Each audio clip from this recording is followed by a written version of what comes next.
ایک رو اور چلی ہوئی ہے آج کل ان کا گالیاں دینے کی، اور میں ان کے متعلق بتاتا ہوں۔ حضرت مسیح موعود علیہ السلام کو جو لوگ گالیاں دیتے ہیں ان کو کوئی حیا نہیں ہے، کیونکہ حضرت مسیح موعود علیہ السلام کی ساری عمر حضرت اقدس محمد مصطفیٰ صلی اللہ علیہ وسلم کی مدح سرائی میں گزری ہے، اور ایسا کلام ہے آپ کا کہ روحیں وجد کر اٹھتی ہیں۔ بڑا ہی بد نصیب اور بدبخت انسان ہوگا جو مسیح موعود کو گالیاں دینے میں اپنے آپ کو اپنی زندگی ضائع اور باطل کر دے۔ تو یہ تو حضرت اقدس مسیح موعود علیہ السلام پر یہ گند بکنے والے لوگ جو ہیں ان کو میں بتاتا ہوں کہ حضرت مسیح موعود علیہ السلام کی ساری زندگی قرآن اور حضرت محمد مصطفیٰ صلی اللہ علیہ وسلم کے عشق میں اور اللہ تعالیٰ کی ہم سرائی میں صرف ہوئی ہے۔ جو خدا کی محبت میں آپ کے دل سے جو ابلتے ہوئے چشمے پھوٹے ہیں وہ آپ کی نثر کے کلام میں بھی اور نظم کے کلام میں بھی ایک لاسانی مقام رکھتے ہیں۔ حضرت رسول اکرم صلی اللہ علیہ وسلم کی مدح میں جو آپ نے گیت گائے ہیں، جو تحریریں لکھی ہیں، جو عربی میں، فارسی میں، اردو میں، نظم و نثر میں جس بے حد والہانہ اور پاک محبت کا اظہار کیا ہے، اس کی کوئی مثال آپ دوسری دنیا میں کسی مذہب کسی فرقے سے نکال کے دکھا نہیں سکتے۔ آج بھی یہ سارے شاعر سر جوڑ کے بیٹھیں تو اس کلام کا ثانی پیش نہیں کر سکتے جو حضرت مسیح موعود علیہ السلام کے دل سے اللہ تعالیٰ کی تائید کے ساتھ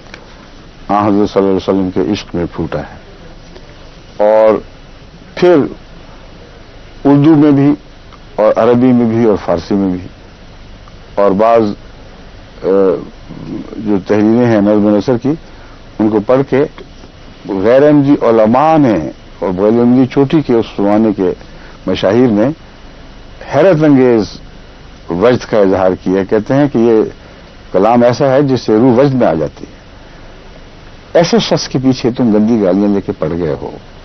اسے نعوذ باللہ من ذالک گستاخ رسول قرار دیتے ہو، کوئی تقوی کوئی خوف نہیں ہے۔ دراصل تم اس انجام سے بے خبر ہو جو پہلے انبیاء کے مخالفین کا انجام ہوا تھا، ان قرآن کریم کے حوالوں سے نابلد ہو، تمہیں علم ہی نہیں شاید کہ قرآن کریم اس طرز عمل کو کیا قرار دیتا ہے۔ اس لیے میں چند آیتیں آپ کے سامنے رکھ دیتا ہوں، آگے آپ کی مرضی ہے، استغفار کریں، توبہ کریں، یا اس انجام کو پہنچنے کا فیصلہ کر بیٹھے ہیں جو ایسے لوگوں کا ہوا کرتا ہے، تو پھر آپ کی مرضی۔ اس دنیا میں بھی آپ کے لیے ذلت و رسوائی لازم ہوگی، اور آخرت میں جو مقدر ہے وہ تو ہے ہی۔ اللہ تعالیٰ فرماتا ہے الرعد آیت 33، وَلَقَدْ أَعُوذُ بِاللَّهِ مِنَ الشَّيْطَانِ الرَّجِيمِ بسم اللہ الرحمن الرحیم وَلَقَدِ اسْتُهْزِئَ بِرُسُلٍ مِّن قَبْلِكَ فَأَمْلَيْتُ لِلَّذِينَ كَفَرُوا ثُمَّ أَخَذْتُهُمْ فَكَيْفَ كَانَ عِقَابِ۔ اور اے محمد تجھ سے پہلے بھی تو استہزاء کیا گیا تھا میرے رسولوں کے ساتھ، بس وہ لوگ جنہوں نے انکار کیا تھا انہیں کچھ عرصے کے لیے میں نے ڈھیل دی، مگر پھر میں نے انہیں پکڑ لیا، اور دیکھو میری کیسی سخت پکڑ تھی۔ وہ پکڑ کیسی سخت تھی جو خدا کی طرف سے آئی تھی۔ یہ وہ ہے قرآن کریم کا انذار۔ اگر ان سے بے خبر تھے، ان کو خیال نہیں آتا پاک لوگوں کی تجدید کرنے کی کوشش میں، تو میں یاد دلا دیتا ہوں وَلَقَدِ اسْتُهْزِئَ بِرُسُلٍ مِّن قَبْلِكَ وَحَاقَ بِالَّذِينَ سَخِرُوا مِنْهُم مَّا كَانُوا بِهِ يَسْتَهْزِئُونَ۔ اور تجھ سے پہلے جو رسول گزرے ہیں ان سے بھی ہنسی کی گئی تھی، نتیجہ یہ ہوا کہ ان میں سے جنہوں نے ہنسی کی تھی انہیں اسی عذاب نے آ گھیرا جس سے وہ ہنسی کر رہے تھے۔ جونکر صاحب کو میں یہ بھی ابھی سب دنیا کو گواہ بنا کر بتا دیتا ہوں کہ ایسا واقعہ حضرت مسیح علیہ السلام کے معاملے میں بھی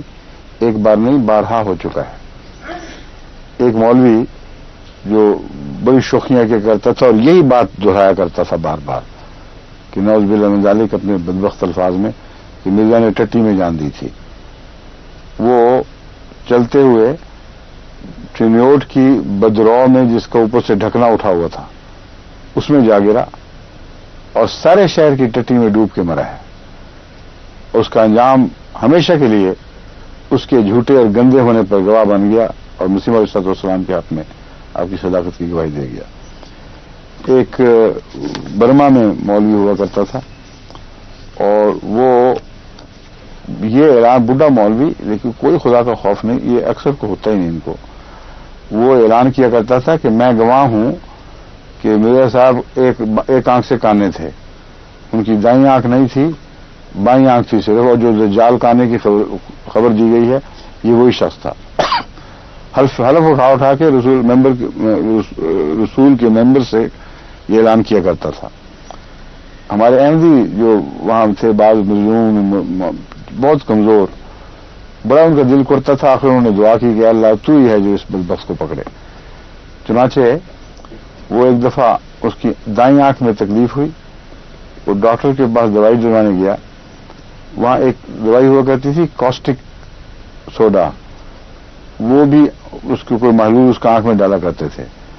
اور ایک کاسٹک اصل تیزابی چیز ہے یا وہ ہے الکلی کا معلوم مجھے یاد نہیں، لیکن بہت ہی خطرناک اور تیز زہر ہے جو آنکھ وغیرہ کو ایک دم گھولا دیتا ہے فوراً۔ تو کمپاؤنڈر نے غلطی سے وہ زہریلا کاسٹک دے دیا، اور وہ جب آنکھ میں پڑا ہے تو یوں آنکھ پگھلی ہے اس کے زیر اثر سے، اس قدر چیخیں ماری ہیں مولوی نے کہ اس کہتے ہیں کہ اس کی طرف اس وقت دیکھی نہیں جاتی تھی، مگر جو کچھ کرنا تھا ڈاکٹر نے کیا، اس آنکھ کو بچا نہیں سکے، اس کی وجہ وہ گڑا پڑ گیا، اور ہمیشہ کے لیے وہ اس کانی آنکھ اس پر لعنت ڈالتی رہی، آخر وقت تک اسی آنکھ کے ساتھ مرا۔ تو یہ واقعات تو ہم نے بارہا دیکھے ہیں، اس کثرت سے ہیں کہ ان پر میرا خیال ہے اب وقت ہے کہ کتابیں لکھنی چاہیے، آج کل بھی مختلف زبانوں میں اس کے ترجمے کروانے چاہیے، اور ربوہ والے سن رہے ہیں، میں ان کو نصیحت کرتا ہوں کہ مستند واقعات ہمارے دور میں بھی بہت ہوئے ہیں۔ میں نے وقف جدید کے زمانے میں بھی ایک دفعہ ریکارڈ شروع کروائے تھے، احمدیوں پر ظلم کرنے والوں کے بد انجام، اور جیسا کہ وہ احمدی کو صف میں لپیٹ کر جلا کر دھواں دینے والے کو کا سارا خاندان بس کے حادثے میں جل کے مرا ہے، اور اخباروں میں یہ سرخی چھپی کہ وہ جل کے مر گئے، حادثے کی ٹکر سے نہیں مرے بلکہ آگ سے مرے ہیں۔ ایسے واقعات اس کثرت سے موجود ہیں جن کی سند موجود ہے۔ میں نے تو اس زمانے میں مجھے یاد ہے کہ آدمی بھجوا کر غیر احمدی جو اس زمانے کے اس علاقے کے بڑے بڑے لوگ تھے ان سے بھی تصدیقیں کروائی تھیں، شاید وہ ریکارڈ وقف جدید میں محفوظ ہو، اگر وہ مل جائے، ورنہ اس کے علاوہ بھی بہت پھیلا پڑا ہے۔ جماعت پاکستان کو چاہیے کہ اب وہ سارے واقعات نکال کر ان کو شائع کرے، تاکہ کچھ جو شریف النفس لوگ ہیں ہر جگہ ان کو ہدایت ہو، ان کو خدا کا خوف پیدا ہو، کیونکہ انبیاء جو خدا کی طرف سے آتے ہیں، خواہ وہ غیر شرعی ہوں خواہ وہ امتی ہوں، ان کی بنیادی حیثیت نبی ہی کی ہے، اور اس پہلو سے اللہ ان کی غیرت دکھاتا ہے۔ ان کے مخالفین کو جہاں ذلتناک اور عبرتناک انجام تک پہنچاتا ہے، وہاں ان کی تائید کرنے والوں اور مظلوموں کے حق میں بڑے بڑے نشان بھی دکھاتا ہے۔ یہ ساری باتیں اب ہمیں جلد از جلد بہت بڑی کتاب کی صورت میں نہیں بلکہ چند مختلف چھوٹے درمیانے سائز کی کتابوں کی صورت میں شائع کرنی چاہیے، اور ان کے سب دنیا میں ترجمے کیے جائیں، اور کچھ واقعات یہاں اس پہ ٹیلی ویژن پر مختلف زبانوں میں پڑھ کے بھی سنائے جائیں۔ پھر اللہ تعالیٰ فرماتا ہے وَمَا يَأْتِيهِم مِّن نَبِيٍّ إِلَّا كَانُوا بِهِ يَسْتَهْزِئُونَ، ایسے لوگ ہیں کہ جب بھی ان کے پاس نبی آئے ضرور تمسخر کرتے ہیں۔ یا حسرتاً علی العباد ما یاتیہم من رسول الا کانوا بہ یستہزئون، کیسی حسرت ہے ان بندوں پر، انسانوں پر، کبھی ان کے پاس کوئی رسول نہیں آیا مگر ضرور اس سے تمسخر کیا گیا ہے، کہ متمسخر کرتے رہے ہیں۔ وما یاتیہم من رسول الا کانوا بہ یستہزئون، کبھی بھی رسول ان کے پاس نہیں آتا مگر یہ اس سے تمسخر کرتے ہیں۔ کذالک نسلکہ فی قلوب المجرمین، ہم اسی طرح مجرموں کے دل میں یہ بد کرداری اور یہ بد رجحان راسخ کر دیتے ہیں تاکہ ان کا گند خوب اچھل کر باہر آئے۔ اور بھی بہت سی آیات ہیں جن میں یہی مضمون ملتا ہے۔ اس میں جونکر صاحب جو کچھ یہ چیز ہیں ان کو بھی اور ان کے حوالے سے دوسرے ایسے علماء کو جو گند اچھالنے سے باز نہیں آ رہا ہے، میں نصیحت کرتا ہوں کہ خدا کا خوف کریں اور رکیں، اور اللہ اور محمد رسول اللہ صلی اللہ علیہ وسلم و قرآن کی مدح میں حیرت انگیز روحوں کو وجد میں لانے والے نغمے الاپتے ہوئے بزرگ کے اوپر زبان کھولتے ہوئے خدا کا خوف کریں اور اللہ کے عذاب سے ڈریں۔ السلام علیکم و رحمۃ اللہ وبرکاتہ۔